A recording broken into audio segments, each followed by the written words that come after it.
अगर जल भी पान कर रहे हो, नाम जप करते हुए करो, तुम्हारी बुद्धि को शुद्ध करेगा। एक एक कवल भोजन पा रहे हो, राधा राधा राधा, वो आध्यात्मिक बल प्रकट करेगा, विचार पवित्र करेगा, आचरण शुद्ध करेगा। नाम लेकर के बैठिए, नाम लेकर के चलिए, नाम लेकर के सोइए। जब लग श्वास है तब तक नाम जप करो। देखो, हरि नाम जैसा, भगवान नाम जैसा कोई मित्र नहीं है, ऐसा बड़े बड़े संतों ने अनुभव किया है। क्यों नाम जप नहीं हो पा रहा? कामी मति विष्ठल सदा चले चाल विपरीत, सील नहीं सहजो कहे नैनन माही अनीति। गंदे नेत्र, जिधर देखे वो पापाचरण की वृत्ति देखता रहता है। वाणी गंदी, दूसरे की निंदा चुगली पाप करना। मति गंदी, काम बहुत ही गंदा मलिन स्वभाव बन गया है। जिधर देखो, मंदिर जाओ, संत के समीप जाओ, बहुत सावधान। बड़ा बढ़िया सौभाग्य मिला है। बिना भगवान की कृपा के संयोग नहीं बनता। जैसे आप बैठे सुन, उस समय आप वो वस्तु ग्रहण करो जो कहीं नहीं मिल सकती, सत्संग। उस समय भी आपकी दृष्टि मलिन जा रही। कामी मति विष्टल सदा, एक तरफ रबड़ी रख दो, एक तरफ विष्ठा पड़ा है, तो शूकर विष्ठा की तरफ दौड़ेगा। हम लोगों की बुद्धि शूकर की तरह हो गई, मलमूत्र के शरीरों के भोगने की तरफ भाग रही। कौन सा इसमें परम सुख है? अरे इसी से हटने के लिए तो भगवान ने अवसर दिया, मानव देह, सत्संग दिया, शास्त्र स्वाध्याय, भगवत भाव में डूबने का अवसर। फिर भी वही गति। सदा रहे चित भंग ही, हृदय स्थिरता नाही। ऐसे लोगों का बड़ा चित्त चंचल होता है, हृदय स्थिर नहीं होता है। क्या करें?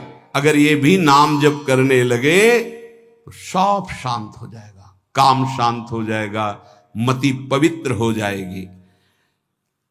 अगर हमारे हृदय में काम बसा रहा तो नाम नहीं चल पाएगा, नाम रुक जाएगा। हमें एक एक चीज पावन करनी इसी नाम से। वाणी, नेत्र, श्रवणेन्द्री, संपूर्ण शरीर, अंतःकरण, तब भगवत मिलन होता है। इसी शरीर को भगवान हृदय से लगाते, ध्यान रखना। जब भगवान प्रकट होते हैं तो ऐसा नहीं है कि वो भाव में केवल प्रकट होते हैं। जैसे हम आप देख रहे हैं, हम आप मिल रहे हैं, ऐसे भगवान अपने भक्तों को हृदय से लगाते हैं। सच्ची मानिए, वो यही हैं, हर समय पास हैं। जिस समय हमारी इंद्रियां पवित्र हो गई, शरीर पवित्र हो गया, हृदय पवित्र हो गया, भगवान करुणा करके प्रकाशित हो जाते, माया का पर्दा हटा देते हैं। पूज्य नारायण स्वामी बड़े सिद्ध महापुरुष हुए। वो कह रहे हैं कि नाम कैसे आपका निरंतर चलेगा। इसके लिए जिस वाणी से नाम जप कर रहे हो, यदि झूठ बोलोगे, अरे आश्चर्य होता है, झूठ बोल करके तुम सोच रहे हो हम संभाल लेंगे। नहीं नहीं, झूठ तुम्हारा नाश कर रहा है, तुम्हें पता नहीं। जिस जिह्वा से नाम जप कर रहे हो, अगर नाम का विशेष फल प्राप्त करना है, जल्दी फल प्राप्त करना है, आपको दुखों से बचना है, पाप भस्म करना है, तो झूठ बोलना बंद कर दीजिए। क्या बिगड़ जाएगा आपका? सच्ची बोलने में क्या बिगड़ जाएगा? सच्ची बोलना शुरू करोगे, हिम्मत नहीं रह जाएगी पाप करने की। ये जो पाप करने की तुम्हारी हिम्मत पड़ रही, झूठ बोलने के कारण पड़ रही। नहीं, असत्य संपातक पुंजा, सबसे बड़ा पाप झूठ बोलना। उससे क्या होता है? हर चीज हम छुपाना चाहते हैं। किससे? उस सर्वज्ञ परमात्मा से, गुरुदेव से। नहीं, झूठ नहीं। नाम इसीलिए नहीं चल पा रहा। थोड़ी दिन नाम चलाएंगे, छूट जाएगा, क्योंकि आप झूठ बोलते हैं, पापाचरण करते हैं। अगर नाम को चलाना है तो नारायण स्वामी जी कह रहे हैं, पहली बात, मौन का आश्रय लीजिए, कम बोलिए, अधिकतर चुप रहना सीखिए, तभी नाम चला पाएंगे। जो कार्य कर रहे हैं आप उस पर ध्यान दें, उस कार्य को एकाग्रता पूर्वक करें, वाणी को मौन रखें, उस वाणी से धीरे धीरे नाम उच्चारण करें। कम से कम 24 घंटे में 4 घंटे मौन का तो सबको अभ्यास कर लेना चाहिए। 24 घंटे में 4 घंटे मौन का। तो ऐसे ऐसे बुद्धिमान हो कहेंगे हम 6 घंटे मौन रहते हैं। कब? बोले जब सोते हैं तब। आप 4 घंटे कह रहे हो, हम 6 घंटे मौन रहते हैं। 24 घंटे में हम 6 घंटे मौन रहते हैं। बहुत बुद्धिमान है। बोले आप 4 घंटे कहते हो, हम 6 घंटे मौन रहते हैं। तो कब आप मौन रहते हैं? बोले जब सोते हैं तो 6 घंटे सोते हैं, मौन ही रहते हैं उस समय। मौन जागृत की कह रहा हूं, 4 घंटे का। नारायण स्वामी के बहुत बड़े महापुरुष हुए। तुम 4 घंटे मौन का अभ्यास करो, ऐसा निकालो 2 घंटे, 2 घंटे करके 24 घंटे में 4 घंटे मौन। उस समय हम किसी से बात नहीं करेंगे, नाम जप करेंगे। कार्य करो, कार्य करने के लिए मना नहीं कर रहे हैं। कम बोलो। आजकल लोग अपनी जीवनी शक्ति को बोलने के द्वारा बहुत नष्ट कर रहे हैं। व्यर्थ की बातें करते रहते हैं। 4 आदमी चल रहे हो, आप पीछे चलिएगा, सुनते, बेमतलब की बातें। नाम जप नहीं होगा, वो डिलीट नहीं होंगी, वैसे ही बनी रहेंगी। अगले जन्म के लिए तैयार हो रहा है। इसलिए नाम यदि सिद्ध करना है, नाम का फल लेना है, नाम का आनंद लेना है, तो वृथा भाषण बंद करो, बेकार की बात बंद करो। जितना कम बोलने से काम चल जाए उतना। सामने वाले को बोलने दीजिए, आप बीच में नाम चल रहा है जी, नाम चल रहा है। जब कोई आवश्यक बात हुई, पवित्र शब्द बोल दिया, नहीं चुपचाप सुनो। उसको लग रहा है कि आप संभाषण करो, मान लो रिश्तेदार है, नातेदार है, मित्र। अब आप व्यवहार में हैं, आप सीधे ये तो नहीं कह सकते हमसे बात मत करो, नहीं, हाँ बात कीजिए, लेकिन आप कम बोलिए, उसको बोलने दीजिए, आप नाम जप कीजिए। जरूरत भर बात कीजिए। बात में भगवान की चर्चा हो तो कोई बात नहीं, अगर प्रपंच की चर्चा है तो बचने की कोशिश कीजिए। अपने संबंधियों, अपने दोस्तों, अपने व्यवहारियों से व्यवहार, दोस्ती, संबंध शिथिल कीजिए, तभी नाम में प्रीति होगी। अगर ये कि अब हमारे दोस्त आ गए हैं तो फिर वो दोस्त छूट जाएगा नाम, अब बातें शुरू हो गई प्रपंच की। धन्य है ऐसी बुद्धि जो प्रियजनों से भी संभाषण केवल भगवत वाक्यों का, अन्यथा नहीं। इसीलिए इस मार्ग को वर्ण करना बहुत कठिन है। एक ऐसा तुम्हारा निवास स्थान होना चाहिए अलग, जिसमें अपने रिश्तेदार, नातेदार, व्यवहारियों का प्रवेश ना हो। आपकी शैया अलग होनी चाहिए। अगर नाम जापक नाम सिद्ध करना चाहता है, नाम का फल लेना चाहता है, नाम निरंतर चलाना चाहता है, तो जिस आसन पर आप बैठते हैं उसी में प्रपंची, विषयी, संसारिक वृत्ति वाले बैठेंगे तो भजन की वृत्ति नहीं बन पाएगी। एक ऐसा, वैसे होते हैं घरों में बैठने वालों का अलग, लेकिन साधन कक्ष अलग होना चाहिए अपना। किसी का यदि प्रवेश ना हो तो आप देखेंगे कि आपके साधन के परमाणु आपको वहां बैठते ही तत्काल विक्षेप रहित करके भजन में लगा देंगे। अगर घर में ऐसा कुछ ना हो तो एक आसन अपना अकेला रखिए, जिस पर आप शयन करें वो आसन केवल आपका ही होना चाहिए। अगर वो सार्वजनिक बैठने के लिए ही है, ऐसी व्यवस्था नहीं, तो आसन समेट कर अपना अलग रख दीजिए और दूसरे आसनों पर बैठा लिए। फिर वो आसन हटाकर जब आप शयन करें तो आपका आसन होना चाहिए। इसका बहुत बड़ा प्रभाव पड़ेगा।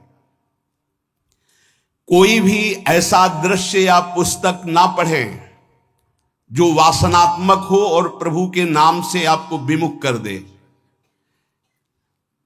अखबार आदि, समाचार आदि, ये हमारे चिंतन को नष्ट करते हैं। अगर नाम जप करना है, निरंतर नाम स्मृति बैठालनी है, एक घटना कई मिनट तक विक्षेप देती है। ऐसा हुआ, कैसे लोग हैं। अब उसमें तो समाचार ही हो रहे हैं, सैकड़ों बातें हो रही, पेपर है तो सैकड़ों बातें लिखी हैं, क्या क्या, अब वो सब दिमाग में भर गई।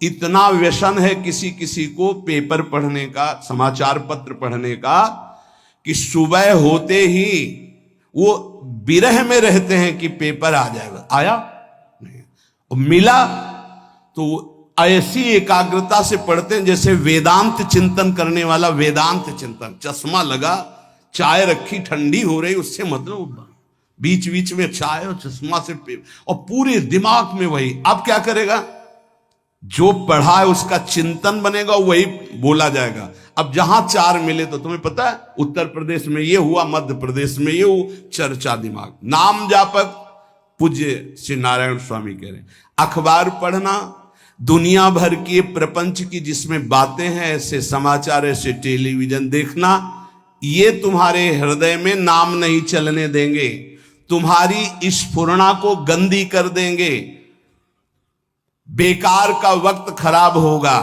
इसलिए अगर आपको पढ़ना ही है तो धार्मिक ग्रंथों को पढ़िए, अपने इष्ट संबंधी ग्रंथों को पढ़िए नाम जपने के लिए। किसी को कभी वचन न दें। पांचवा, बहुत बहुत पॉइंट की बात करें, यदि आपने किसी को वचन दे दिया और पूरा नहीं किया तो भजन का फल वहां जाएगा, ध्यान रखना।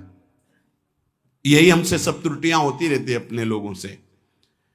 जाओ आज से बाद वचन दे दिया, हम ऐसा नहीं करेंगे, नहीं करेंगे चाहे मर जाएं। और अपने लोग ऐसे फिसड्डी हैं कि शाम के वचन देते हैं और सुबह फिसल जाते हैं, 2-4 दिन बोलते बहुत चला फिर फिसल जाते हैं। बोले कसम से आज से ऐसा नहीं करेंगे। तो आप इसको खिलवाड़ न समझें, आपके सुकृत नष्ट हो रहे हैं, वासना आपके सुकृतों को नष्ट कर रही। दूसरा, जैसे आपने किसी से कहा कि मैं शाम के 5 बजे आ जाऊंगा, तो 5 बजने में 5 मिनट कम होने पर आपको पहुंच जाना चाहिए, 5 मिनट ओवर होने पर नहीं, उसके पहले ही आपको ऊपर। यह संतों के जीवन में देखा गया है। समय का बहुत बड़ा जीवन में अस्तित्व है। अगर आप किसी को समय दें फिर उसमें प्रमाद स्थिति नहीं होनी चाहिए। 5 मिनट पहले पहुंचिए। समय दिया है किसी को तो 5 मिनट पहले उसको इंतजार ना करना पड़े। रात को सोते समय नाम जापक उपासक विचार करें, मेरा नाम किन किन कार्यों में छूटा, मेरे से कौन कौन सा पाप हुआ, मैंने कौन सी आज गलती की जो नहीं करना चाहिए, और उसे डायरी में नोट करें। नारायण स्वामी कह रहे हैं दूसरे दिन सावधानी पूर्वक वो गलतियां ना होने पावे जो हमने आज की। जब उपासक सत्य बोलना स्वीकार करता है तो उसके हृदय में डर जागृत हो जाता है। ध्यान रखना, डर ये माया के द्वारा प्रेरित है। अगर व्यापार में सत्य बोलेंगे तो पैसा अधिक नहीं आएगा, अगर हम सत्य बोल दिए तो डांट लगेगी, अगर हम सत्य बोल दिए तो सब लोग जान जाएंगे मैं ऐसा गंदा हूं। सच्ची मानिए, सत्य बोलने का नियम ले लीजिए, आप निष्पाप हो जाएंगे, आप महात्मा बन जाएंगे अंदर से, कोई भी पापाचरण आपके जीवन में नहीं रह जाएगा। भगवान का नाम सत्य है, उस नाम को चलाने के लिए झूठ बोलने वाला नाम को कैसे चला सकता है। सत्य बोलने से यदि तुम्हारा नुकसान हो रहा है तो तुम सह जाइएगा। नारायण स्वामी कह रहे हैं उससे बड़ा लाभ आपको श्री भगवान प्रदान करेंगे। आप सत्य बोलिए। आजकल भगवान पर विश्वास नहीं, इसलिए झूठ पर विश्वास है। कलयुग की ऐसी प्रेरणा है कि सब झूठ बोलने लगे हैं, कोई डरता ही नहीं झूठ बोलने में। पूरा का पूरा, जैसे नहीं कहते कुछ तो सत्य होगा, ऐसे ऐसे महानुभाव हैं कि 100% झूठ बोल जाते हैं, 100%। धन्य है मोबाइल जो झूठ बुलाने में बहुत प्रवीण है, बहुत प्रवीण है। अरे भाई हम नहीं मिल सकते, आज हमारा मन नहीं है, खत्म खेल हो गया, सत्य बात है, नहीं मिल सकते आपसे, मत उठाओ फोन। अगर तुम्हें झूठे ही बोलना है तो फोन क्यों उठाओ, नहीं बोलेंगे, नहीं उठाएंगे तो समझ जाएगा कि उनकी रुचि नहीं।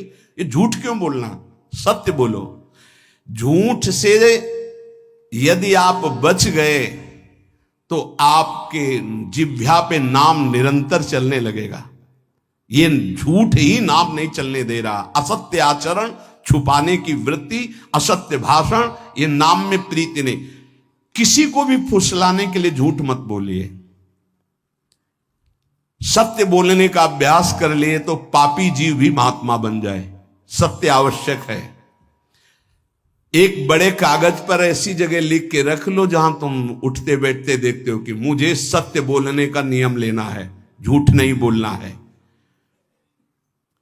सत्य साधन कर लो, फिर देखो नाम कैसे चलता है। तपस्या, बड़े बड़े पुण्य, बड़े बड़े तीर्थ स्नान उतना पवित्र नहीं करेंगे जितना सत्य बोलने से होगा। पर बहुत कठिन है इस समय सत्य बोलना। मतलब बात बात पे असत्य का ही वर्ताव हो रहा है, असत्य का अच्छा, ये कोई संसारी आदमी में नहीं, कुछ ऐसे होंगे जो सत्य की वार्ता करते नहीं। प्रायः क्या जाता है, झूठ बोलने में बोल दिया और सामने वाला राजी हो गया, हम निकल गए।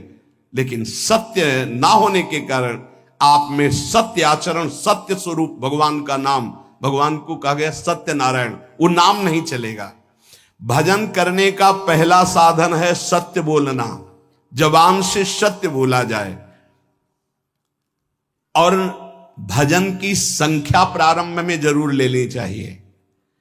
यदि 10 माला का नियम लिया, 20 माला का नियम लिया, तो उसे निर्वाह करो। जैसे यहां शरणागति मंत्र मिलता है तो 11 माला प्रारंभ में दी जाती कि आपको करना ही है, ज्यादा हो जाए वो ठीक, 11 से कम वो कभी जीवन में नहीं।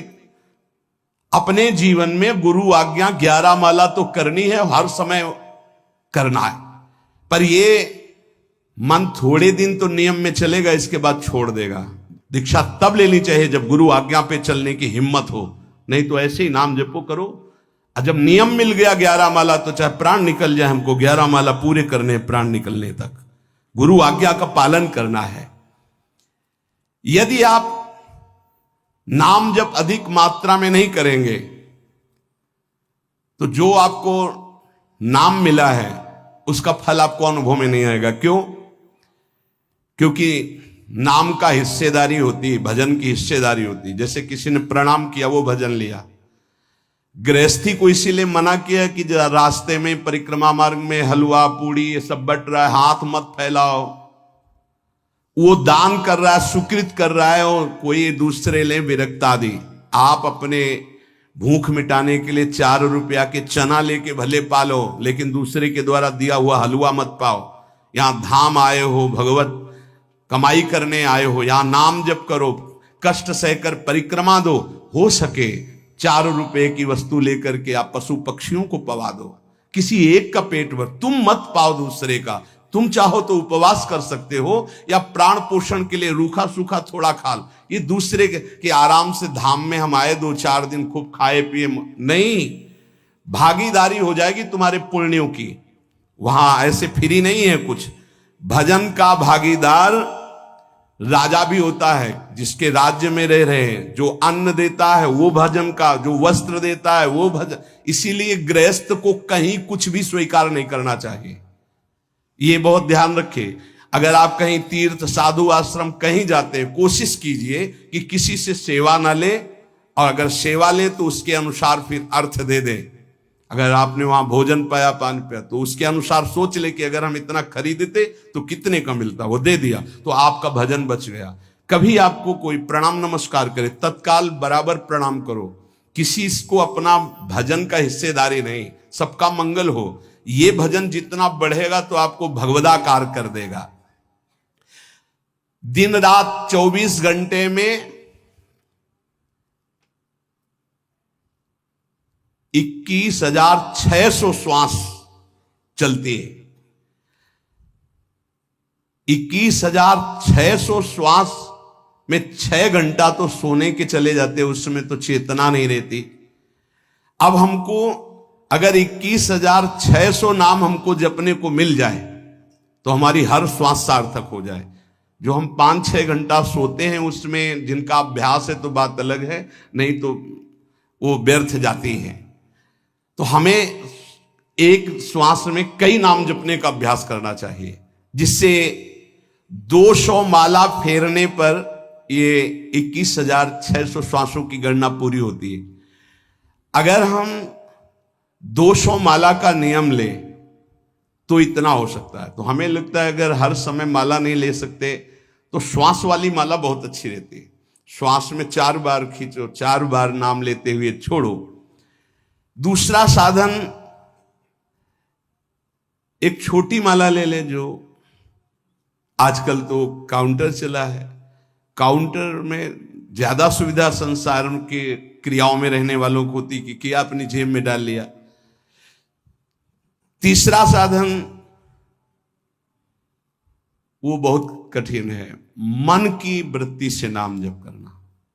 माला, श्वास और मन की वृत्ति। उसमें श्वास की भी गणना का ध्यान नहीं रहता, उसमें केवल चिंतन होता है, चल रहा है। पर ये आखिरी स्थिति होती, इसी के बाद वो परिपक्व अवस्था होता है।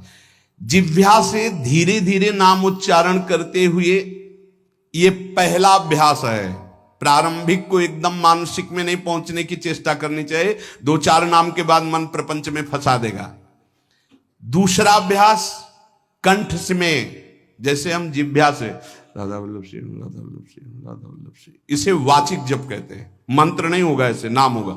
फिर उपांश ऐसे, फिर कंठ से चलता है, फिर हृदय से चलने लगता है, फिर नाभि से चलता है। जिसका नाभि से चलने लगता है उसका परावाणी के द्वारा भजन, वो सिद्ध पुरुष कहा जाता है।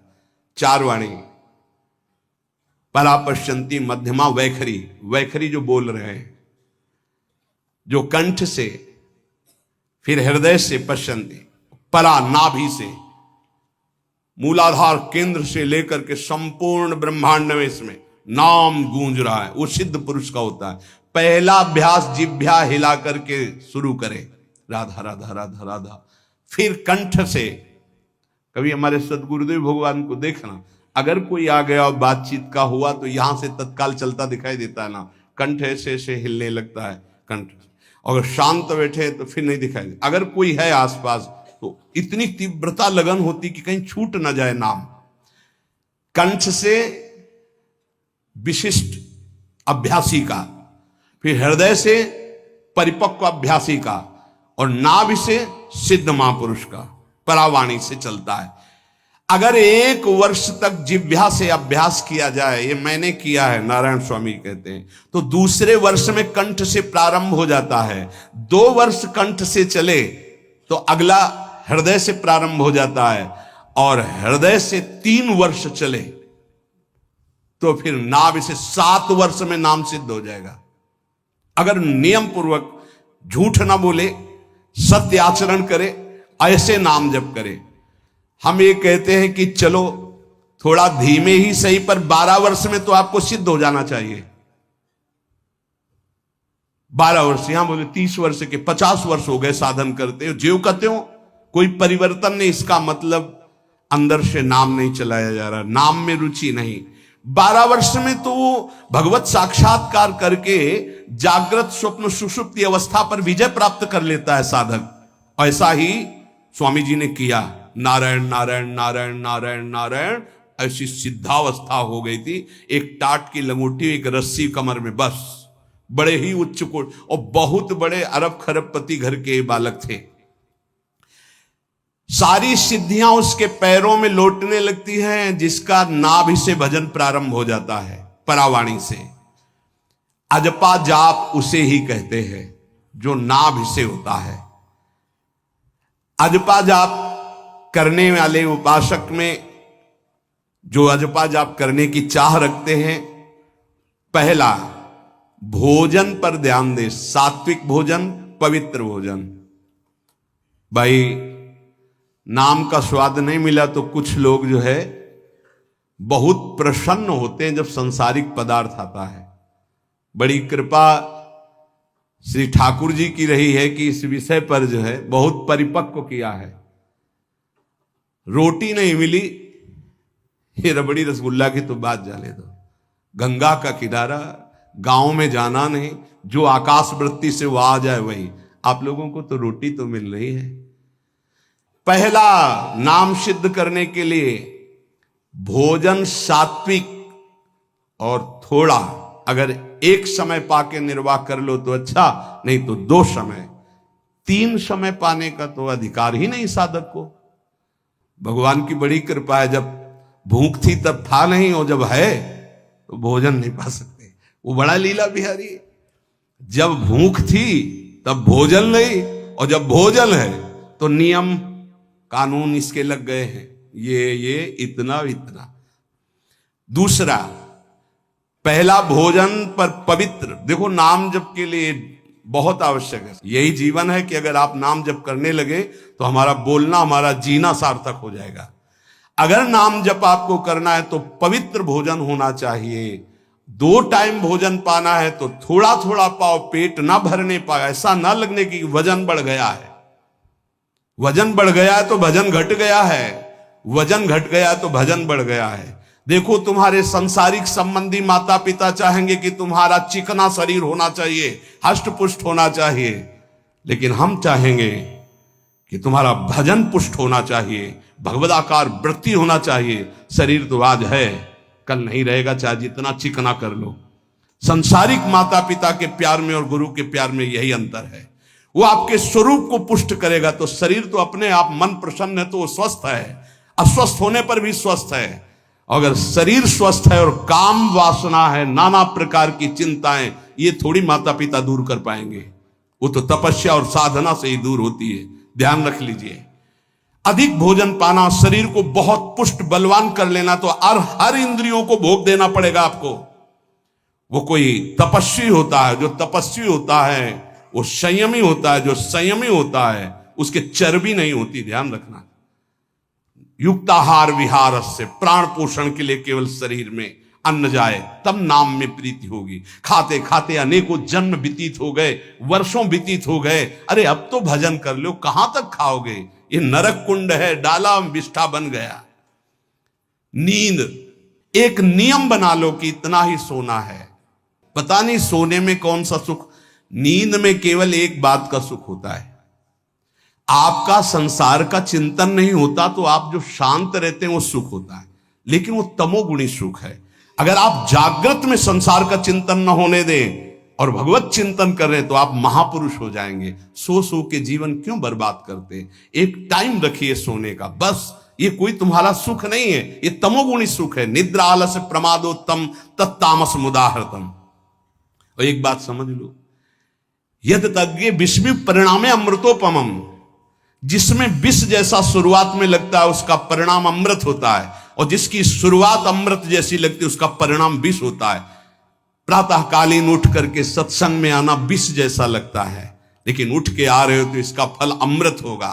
ब्रह्म मुहूर्त में सो रहे हैं, जीवन बर्बाद कर रहे हैं, अरे ब्रह्म मुहूर्त में उठिए, स्नान कीजिए और सच्चिदानंद भगवान में चित्त को जोड़िए। ये विष जैसा लगता है, परिणाम अमृत जैसा होता है। तीसरा, 24 घंटे में 1 घंटे का तो एकांतवास करना सीख ही लो, चाहे गृहस्थ हो चाहे कोई भी हो। 1 घंटे हमसे कोई बात नहीं करेगा, अपने दरवाजा बंद, थोड़ा 1 घंटे कोई ऐसा समय निकालो जिसमें चित्त को केवल श्री कृष्ण से जोड़ो, प्रियाजू से जोड़ सको। चौथा, विरक्त साधक, तकिया गद्दा, ये सब चीजें अगर लगा के सोओगे तो नाम जप नहीं होगा। देखो,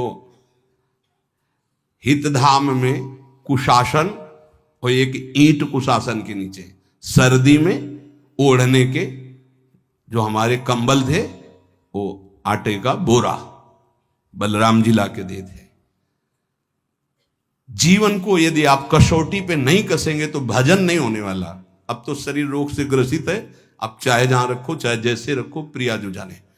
जब तक हमें भगवदाकार वृत्ति ना हो जाए तब तक विषयों को स्वीकार नहीं। ऐसे हैं साधक, बड़ा सुख मिलता है। एक ऐसे पड़ा हुआ है आसन, उनके कमरे में जाके देखिए, केवल आसन ही है। कितने ऐसे साधक राधा के कुंज में रहते हैं जिनकी चटाई केवल है, न तकिया है न गद्दा है न कोई, उसी चटाई को ऐसे खड़ा कर दिया, बिछा लिया, बस उसी में पड़े, भोजन मिला पा लिया, ऐसे रह रहे हैं। कमरे में देखो जाके तो ऐसा लगेगा कि इसमें कोई रहता ही नहीं, कुछ है ही नहीं, केवल चटाई है। तकिया गद्दा विशेष विलासिता की वस्तुएं, तो नाम जप नहीं होने वाला, ध्यान रखना। जहां पड़े आराम से नींद आ जाएगी, सो जाएंगे, और जब तो नींद उतनी आएगी जितनी आवश्यकता है। भजन का खजाना तिजोरी में रखें, कभी किसी से बताएं नहीं कि आपका भजन कितने माला कितना होता है। पूज्य नारायण स्वामी जी कह रहे हैं, भजन को खजाने में रखने का मतलब है लूटने वाले डाकू माया भेजती है, काम क्रोध लोभ मोह मद मत्सर आदि, और प्रिय गृहस्थ भगत आदि। कैसे प्रिय गृहस्थ? स्वामी जी अब ये सब आप ही कहा है, बहुत बीमार है, आप देखना।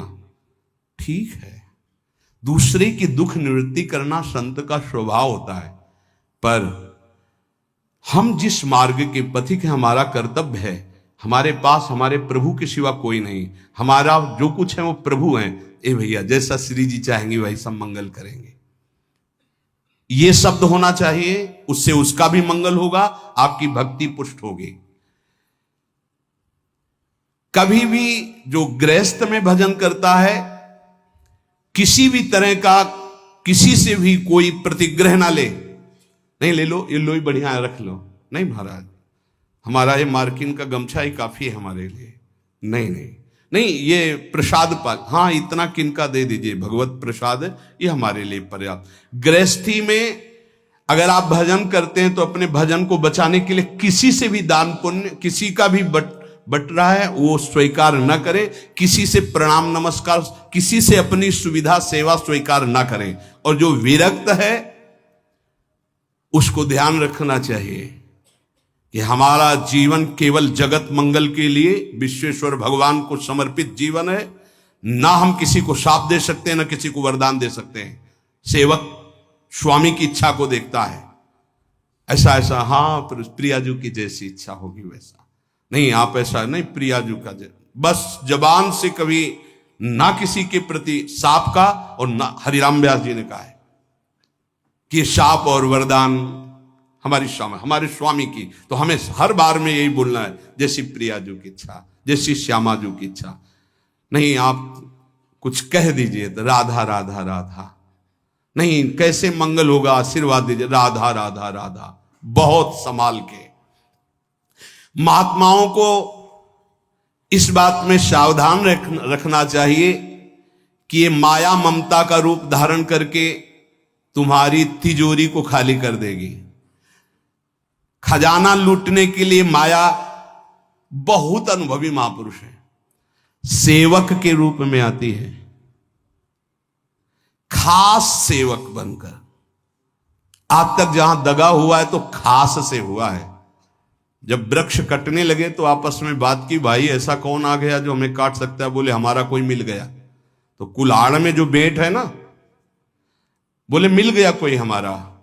खास बन करके आती है माया, सेवक सेविका रूप लेके। बहुत अनुभव की बात महापुरुषों की, मान लीजिए विरक्त जनों के लिए खास बात है। सेवक सेविका रूप रख करके माया आएगी। इसके बाद अगर आपने स्वीकार किया, फिर तुम सेवक होगे, वो स्वामी होगी। समझ रहे हो? बहुत अंदर से इस बात को समझ लीजिए। अगर आपको भगवत प्राप्ति करनी है तो जब तक शरीर में श्वास रहे, सेवा मत स्वीकार करना किसी की। कपड़ा धुलाना, खाना पीना, भीख मांग के खाओ, भिक्षा अन्न, या आकाशवृत्ति से जियो, जैसे मना। ना कपड़ा धो पाओ तो उतने पहनो जितना धो पाओ। किसी को अपनी सेवा में प्रवेश मत होने दो। अपने शरीर की सेवा, अपने जीवन की सेवा जब तक श्वास है तब तक स्वयं करो, नहीं तो तब लग जोगी जगत गुरु, जब लग रहे निराश, जब आशा मन में भई, जब गुरु और जोगी दास। इसलिए होश में परमार्थ के पथिक को कभी किसी की सेवा नहीं लेनी चाहिए, कभी किसी को सेवक नहीं बनाना चाहिए। भगवत भाव से नेकी कर दरिया में डाल, उपदेश दे दिया, चल अपने मार्ग में। जीवन की ये बात हमारी अनुभव की मान लीजिए। अगर निर्विघ्न पंथ निर्वाह करना है तो कभी किसी को यहां सेवक न बनाया जाए। सेवक सेविका के रूप में स्वीकार करने वाले साधु का हृदय आग की तरह जलने लगता है। जो जिंदगी भर निश्चिंत और निर्भय रहा, उसे भयभीत और चिंतायुक्त होना पड़ता है। अपने भजन को खास तिजोरी में रखे, अपने में जो सिद्धियां जागृत हो कभी प्रकट ना होने दे, उनका कभी प्रयोग ना करे। एक एक शब्द पर ध्यान देना। उसी को भगवत प्राप्ति होती है जो अपनी सिद्धि को प्रकाशित नहीं करता। ये माया त्रिशंकु की तरह लटका देती है, न स्वर्ग में न भूमि में। देखो सेवक जी महाराज कहते, ऐसे न वैसे रहे मजरे ढो, पाछलियो जो करी निर्भाषित। न परमार्थ के न व्यवहार के, ये गांठ बांध लो, हाथ जोड़ के कह रहा हूं, सेवा के भाव से माया प्रवेश करती है और स्वामी भाव को रौंद करके सेवक बना लेती है। फिर जैसा चाहती वैसा नाच नचाती है, कोई भी हो। इसलिए होश में, यदि भगवत मार्ग में चले हो तो कष्ट सहो, शरीर की स्वयं सेवा करो। सौभाग्य मत मनाओ कि कोई तुम्हारी सेवा कर रहा है, दुर्भाग्य है जो तुम सेवा ले रहे हो। हाँ, अब शरीर इस काबिल नहीं तो श्री जी जैसा जाने वैसा। जब तक पानी उठा के पीने लायक हो तो किसी से पानी मत मांगना, किसी को अपना मत बना लेना। जब तक भगवत साक्षात्कार ना हो किसी को शिष्यत्व में मत स्वीकार कर लेना, नहीं तो बात समझ लेना, आगे खुद आपको समझ में आ जाएगा। किसी भी तरह से अपनी तिजोरी को ना खुलने देना तो भगवत साक्षात्कार हो जाएगा। बोले नहीं, हमारा तो परहित की भावना और प्रचार करना है, तो है क्या तुम्हारे पास प्रचार करने के लिए? परहित की भावना के लिए है क्या तुम्हारे पास? जब तक सर्वत्र श्री कृष्ण का अनुभव नहीं हो जाता तब तक उसमें कोई सामर्थ्य नहीं होती, और जब सर्वत्र वासुदेव का अनुभव करता है तो उद्धार किसका करना है? विचार करके देख लीजिए। फिर वो स्वांता सुखाय तुलसी रघुनाथ गाथा। इसलिए भजन के खजाने को बचा के रखो। रूखा सूखा टुकड़ा खा करके गंगा जल यमुना जल का आचमन करके जीना सीखो।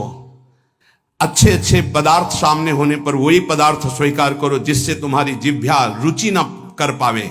ये दुष्ट है, इस दुष्ट को दंड दो। नारायण स्वामी जी ने कहा है, आगे हमने कल चिंतन में पढ़ा था, कह रहे हैं कि हमने इसको कैसे वश में किया। जहां गरम जलेबी बनती थी वहां खड़े हो जाते थे, कहते देखो कितनी बड़ी हाल है, नहीं मिलेगी तुझे, चलो। पूरी बाजार में घुमाते थे और कहीं भी इसको नहीं, और अगर संयोग वसात मिल जाती थी तो गंगा जल में फेंक देते थे। हरिद्वार में नारायण स्वामी जी गंगा जल में फेंक देते। हाँ, बहुत बढ़िया बीठी, ये ले। अपने हृदय को पावन रखने के लिए इसी जन्म में भगवत प्राप्ति के लिए आहार को सुधारा जाए और निरंतर नाम जपने का अभ्यास किया जाए। शेष चर्चा की। श्री राधा वल्लभ लाल की।